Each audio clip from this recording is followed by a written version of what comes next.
You've worked with Paul Thomas Anderson. I think, have you done every movie Paul Thomas Anderson has ever done? Yep. Oh my God. PTA. So what amazed me about this is that I didn't feel ever lost in the time, and never also at the same time was given huge signposts. I can't quite explain it. You took us there into the places without yelling or saying, it's 1976 or whatever. And a lot of it came through you. And I really particularly loved when Lenny went to the, I think it was an open rehearsal, and suddenly he's kind of changed the look quite dramatically. That's when we first see the scarf. That's when now he has the stripes on and the jeans and the Marlboros in the back of his pocket. I'm really curious about how you plotted this out, and particularly how you decided to go with that look at that time. Your favorite Pirates of Penzance. Is that what it was? It was the Pirates? That's what we would say. That's what Bradley called it. You know, you look at all the research and well-documented life, and you pick the beats. That particular scene is a very short period of Lenny's life when he has a beard and sort of branching out in a few different ways. And I found that in a piece of research he's conducting during that time, rehearsing. And it felt right to say everything about what was going on for that character at that moment in his head and in his heart.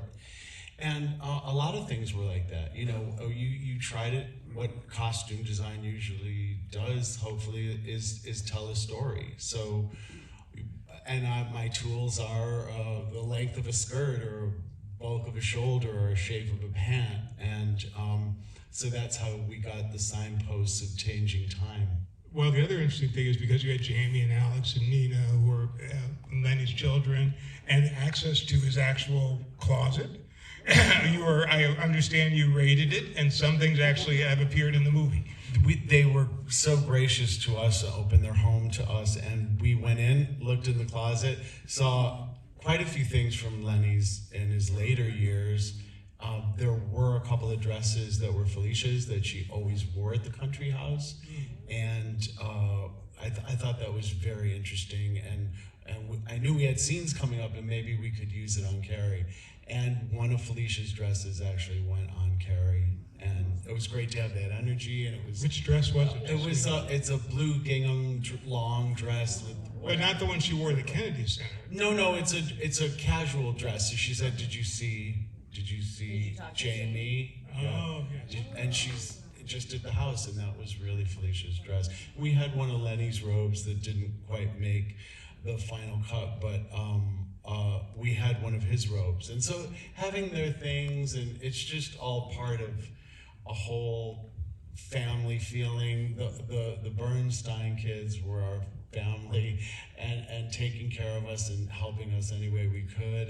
And you know, of course, working with Bradley was just, you're taken by his passion of the project, and you want to be a part of that and do your best. It's one of the few times that wardrobe broke my heart.